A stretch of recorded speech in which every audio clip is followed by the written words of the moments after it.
Faro was your daughter. Yes. You were married.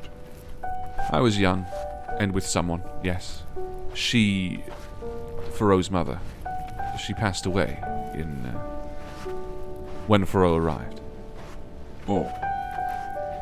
I'm sorry, Arthur. It's all right. You took care of her yourself.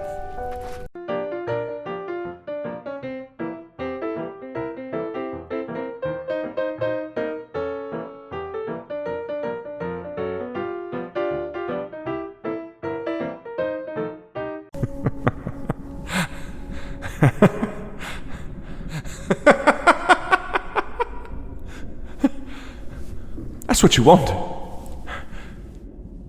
That's what both of you want, isn't it? You want me to give up.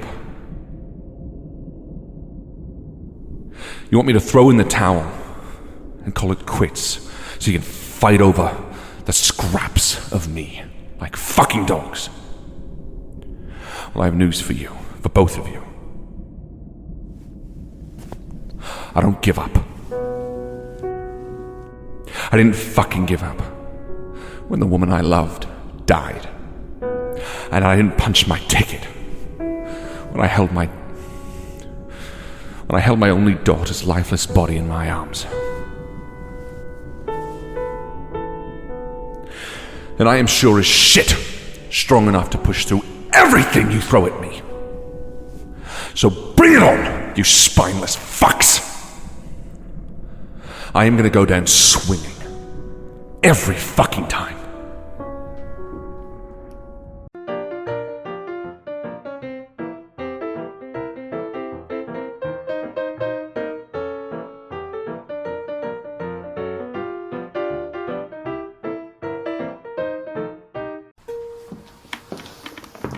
Life is loss. Everyone will face it, and everyone will eventually succumb to it. You can attempt to remove the Lord from your life, but he will determine your fate. Either way. You are no longer welcome in this house. Well, then I suppose your faith will reflect your decision. Do you wish to be with your wife and child? Get out!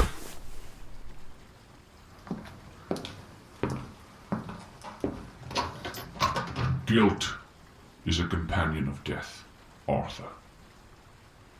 I see it with you now. Do not let it rival you. I cannot escape it, Daniel. Fair enough. But you don't have to let it win.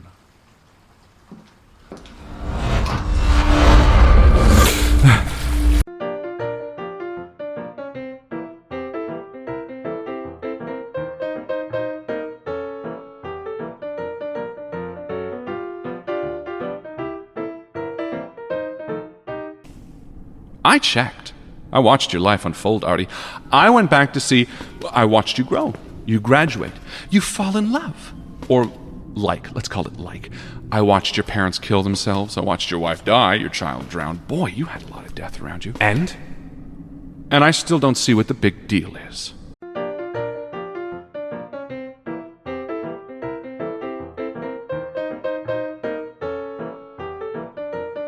You said you saw my life. You saw my daughter and my wife. You lived my life? Lived is such a primitive word. Let's just say I understand you very well.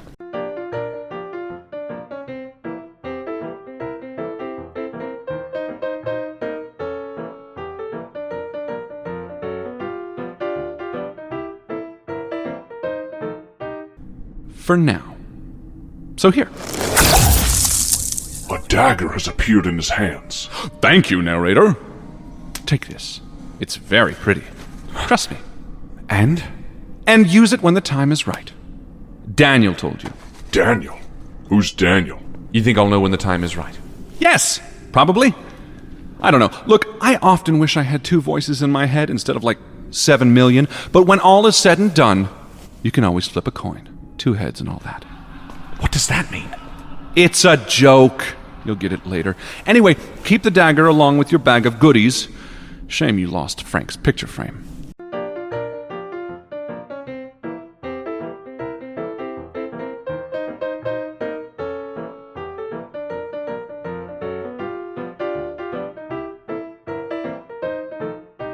When he gave it to us, he said that Daniel told me. He said he told me when to use it. No! No, Arthur! This is not what he meant. He said everyone will face it. And what the fuck does he know? He was Bella's father, Faro's grandfather. I don't care, Arthur. If you think he... Cain gave us this, John. This dagger. And he said that Daniel knew when to use it. Daniel told me that life is loss. Everyone will face it, and everyone will succumb to it. So you what? Want to kill her? You want to end her because of something muttered to you years ago? We can't save her, John.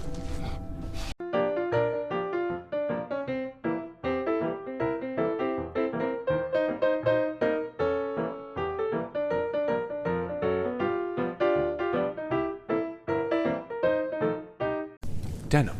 Denim, sure. Well, that tracks with the mining company. Why? Denim is strong. Miners wear them. The knees don't wear out. The seams are riveted. Jesus Christ. What? Nothing. Why do you know all of this? I knew someone who was a garment maker once, okay? Who? No. Not doing that again. Doing what? Doesn't matter.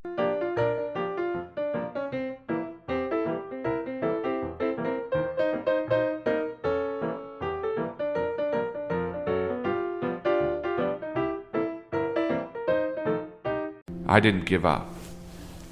Not when Bella... Not when... I know. But maybe I should have. What?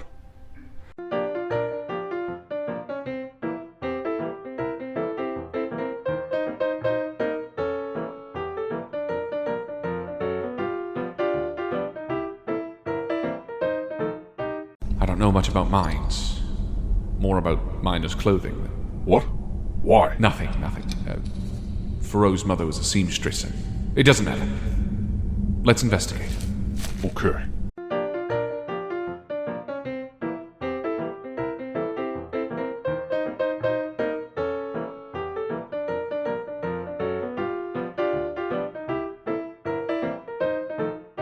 How do you intend on finding, let alone gaining membership to a secret society?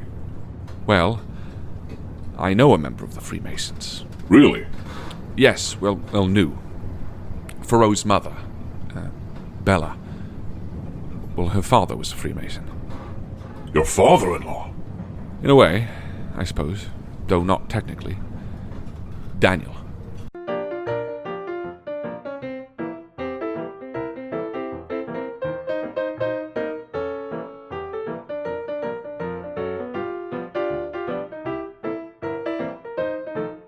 We didn't have the greatest relationship. He came from money.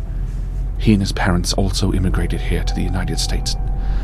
Daniel's brother, who admittedly is more flippant with his wealth, actually lives in Arkham, although I never visited them. Outside of the odd family gathering many years ago, I never really saw them. I don't even know how many of them know that I've been in Arkham. You left? Boston. That's where Bella and I... Anyway, Daniel. After Bella, Daniel insisted that we move closer to New York, to him. When I refused, he was quite offended, but I think deep down he understood. Until, Faro... Right. We had a curt conversation after the funeral. After it all passed.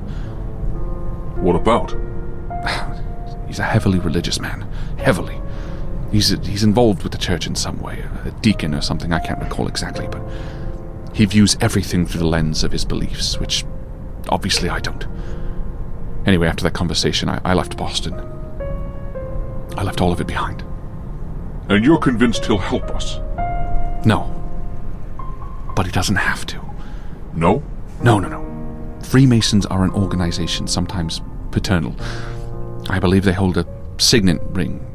So long as we find that in his home, we should be able to find a way into their ranks.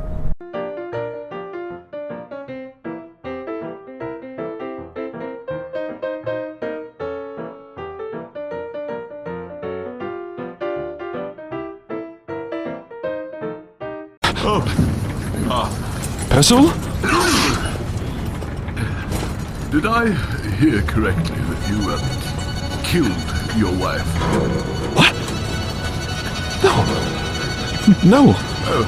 Jolly good. No. This isn't.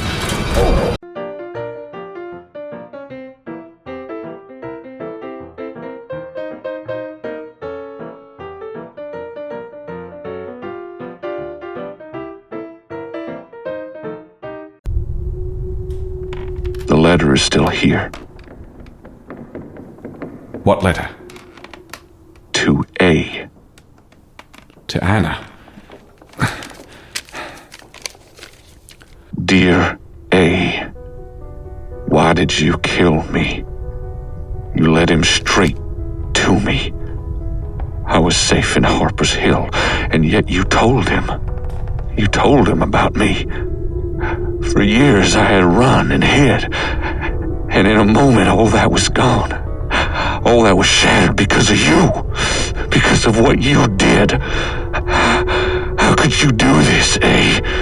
Why are you risking everything? Leave Anna alone. Stop trying to pursue her. You're only going to get her killed just like you killed Thoreau. Just like you killed Bella. I didn't kill Bella. She died giving birth. Did she? Of course she fucking did! And where were you? What? And where were you? We're getting out of here. The caves, Arthur. No! Not the caves. Upstairs.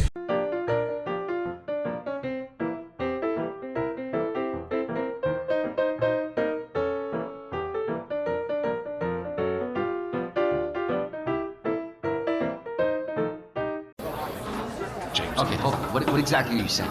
You can't be serious. Maybe I can't do this. Maybe I don't want to do this. I think it's a little too late for that. The Bella is... Bella is... your wife. Why? Because her father found out? Because heaven forbid, a child entered this world that is part of a married... Look, you said yes. I said yes, because... Because... you don't have an answer. I don't love her. Well, it seemed like it to me. Well, what do you know? Her mother died, James. She was alone. No, she wasn't alone. She deserved love. Bella's a fine woman. She's kind to me. This wasn't an accident. You make it seem like this just happened to you. You did this. You planned this. This was the life you wanted. What, are you scared? No, James. Then what are you saying you can't do? I can't live for someone else. I can't live for someone else. I can feel myself looking back and wishing I had done something different. Wishing I had made a change. Wishing I had walked away. From your kid? No! From Bella. Why? Because it's wrong! It's wrong!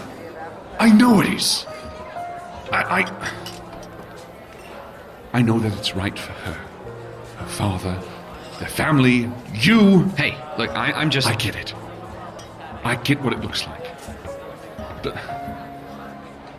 what do I do when I know it's wrong? You make it right. You work at it. You talk about it like it's a fucking mathematics problem, James. I'm not saying it's broken. I'm saying it's wrong. So you what? You're gonna leave your wife as she's giving birth? No. I don't. Then you get it together, man. If you think you're gonna get me to understand your point of view, then... I'm not. I don't think anyone would. I'm just telling you what it is. What it is? Like it's a fucking fact. As opposed to what, James? Fear, Arthur. It's fear. Okay? You think you're the first person to get cold feet? Look at yourself. Look at the timing. It must be so easy to wash an idea away with one-word answers. You're a liar. You're a bad friend. And you're a fucking piece of shit. You know that? And you're not supposed. Leave your fucking wife or don't. All I know is she is down the road right now waiting for you. Bella may not be right for you, but she may be very well the only person that will ever love you. Make your choice. But be prepared to live with the fallout. I will deal with the fallout. The way I've dealt with every fucking thing in my life. Fuck you, James! Fuck you!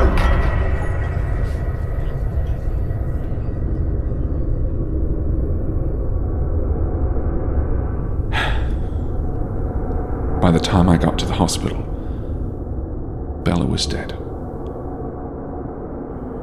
And Fro had been born an hour earlier. She was alone in the hospital for an entire hour. Alone.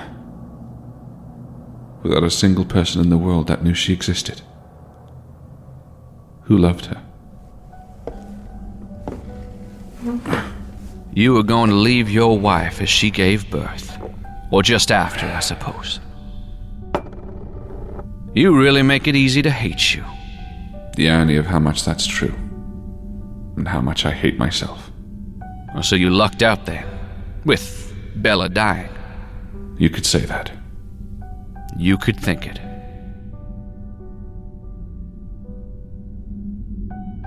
Does this satisfy you, Scratch?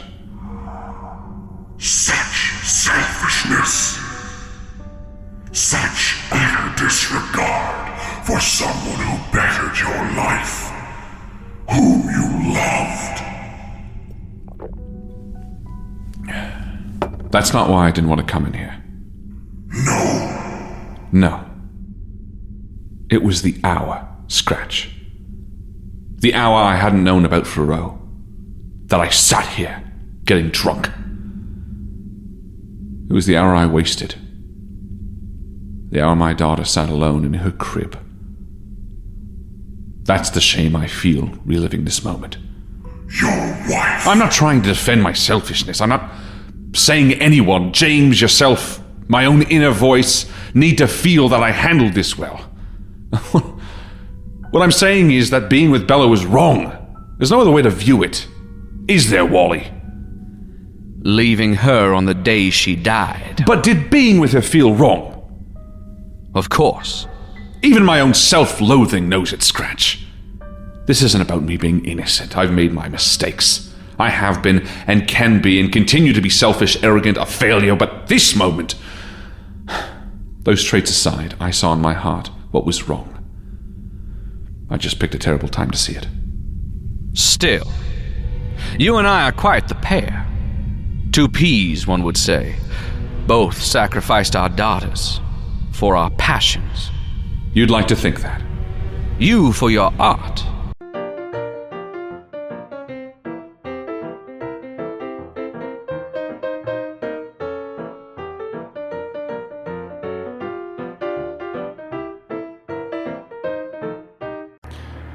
Our relationship is fractured, to say the least. Why? Many reasons. Many reasons. Name one. Just one. Well, he thought his daughter was too good for me. Was she? Probably. Definitely. How so? Well, we met in school. She had aspirations. She met me, and she had, less interest in them. Why? I don't know.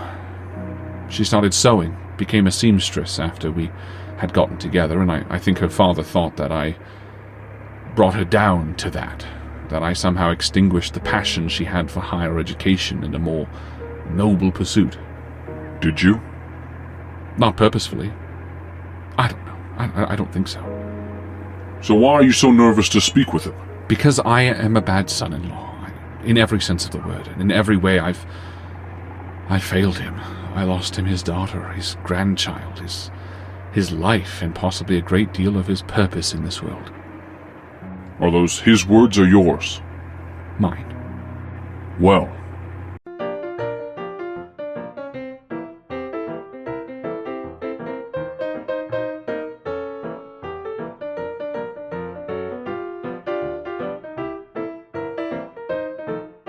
Look, it wasn't just all that.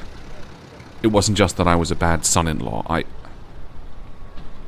tried to leave Bella before she gave birth, before she died. Leave her? Yes. This was years ago, no? Yes, but I've recently been thinking about it, and I don't know if I can face him again, remembering that. Why did you want to leave her? It felt wrong, John. She was an amazing woman. I loved her. She was attractive and kind, and on all levels we worked, but she wasn't the right woman for me. I don't understand. I don't know if I did either. I suppose it all just fell into place without me realizing. The relationship, the child, the marriage, if you can call it that. You didn't love her. She deserved someone to love, and she chose me. And so I played the part until I couldn't anymore. I admitted it to a friend. Remember I told you this morning about James out of Boston?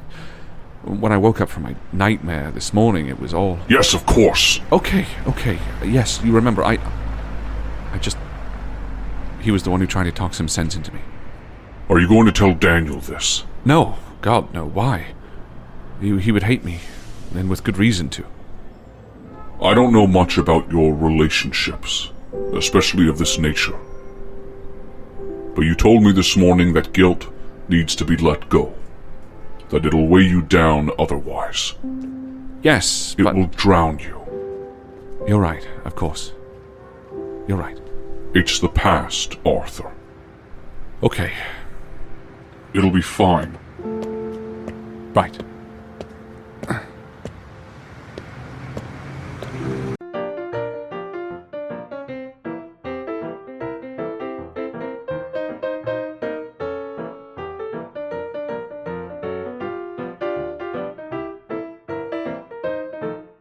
Oh, I'm sure you have many things to say about me, my choices, but I if you... have nothing to say. There is nothing to say. You and my Bella were married, and she passed. It was terrible and tragic. And we've mourned her, or at least I did. And you moved on. You kept a tight lid on your personal life. I viewed your life from afar the way you insisted, and only entered when you allowed me. You kept my granddaughter away from here, away from me, keeping me at a distance, at arm's length. Unless it were Christmas. You too were so far away, my only connection to my Bella, a distance. Not here, where I could have watched over you two, watched over her, kept you safe, kept her safe. That's what it is. That's the truth, you miserable little snob. There was room here for her. I would have kept her safe from you. You wanted her for yourself. You wanted to replace Falabella. You wanted another daughter, and she wasn't yours to take. I wanted what was best for her. And what was best for this family. What family? My family. Bella was. Bella despised you, Daniel. She moved to Boston to be away from you, from all of this, from your plans for her. You dragged her away. From what she could have been. She didn't want that. She didn't want your version of her future. She was an artist. She wanted more. And yet she settled for you. Because I was everything you weren't. I cared about her. You are a white-livered weakling. And she even knew it. Oh, so the gloves are off, are they?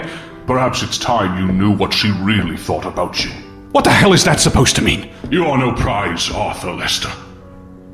As self-involved as they come. Do you really think she married you for love? What? What kind of circumstances do you think befell her that I needed to step in and rectify? Are you saying Bella didn't want to marry me? Have you seriously looked at yourself? A musician with minimal talent and dreams of being something great. Selfish and arrogant. And motivated only by his own drive. Oh, she saw what your future brought. She saw the lack of attention, the lack of passion, the disinterest you'd bring to every dinner, every day that didn't involve you, and along with it an empty paycheck. She told you this? Of course she did. And you convinced her otherwise? Of course I did. Why? Why? Because it's right. Right! You? There was a small, naive part of me that felt you could be sculpted, changed, you could grow into something of value, something of worth. I saw fleetingly that Arthur. She didn't love me. She had potential. And she wasted it with you. Yes. I think that's fair to say. It was wrong. What was? It was wrong for both of us.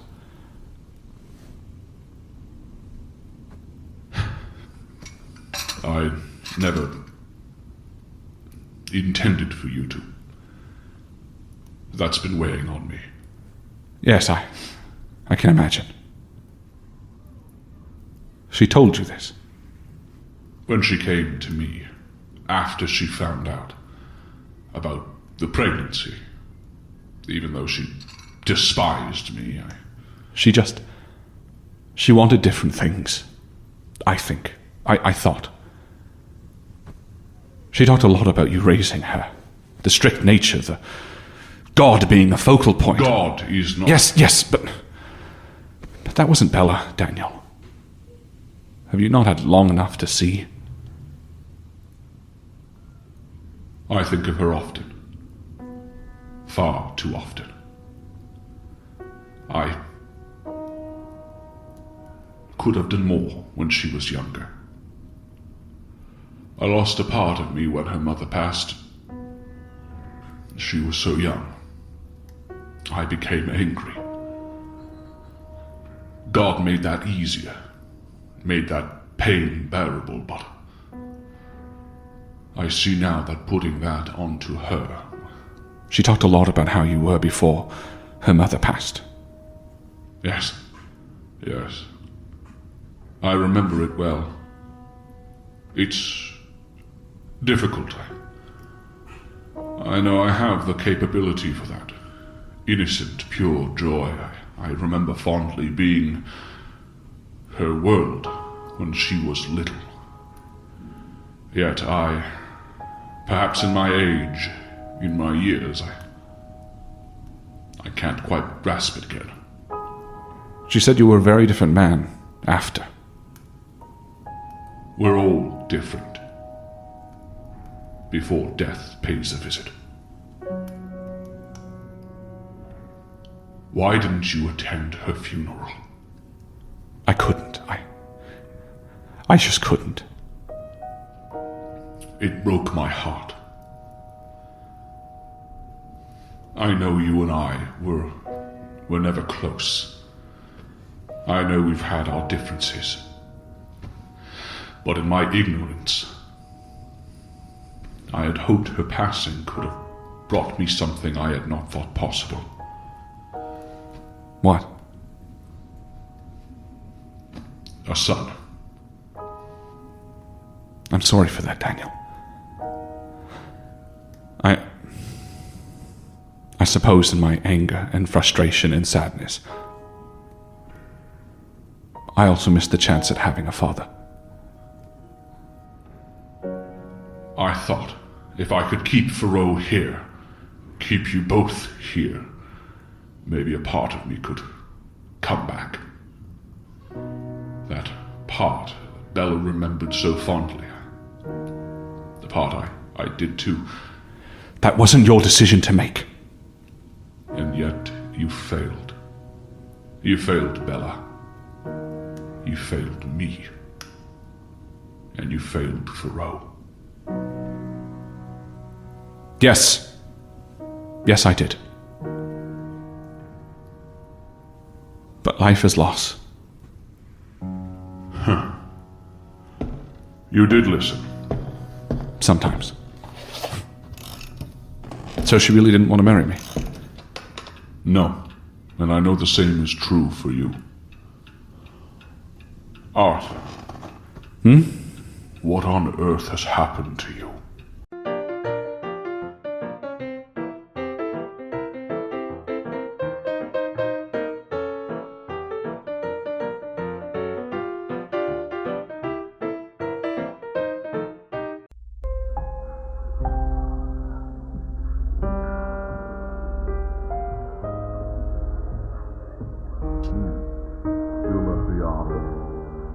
Yes. I've heard a great deal about you. Nice to meet you, finally. You can call me Mr. Saltzman. Or, in time, Father. Thank you. If I may say a few words. For my daughter. No. No.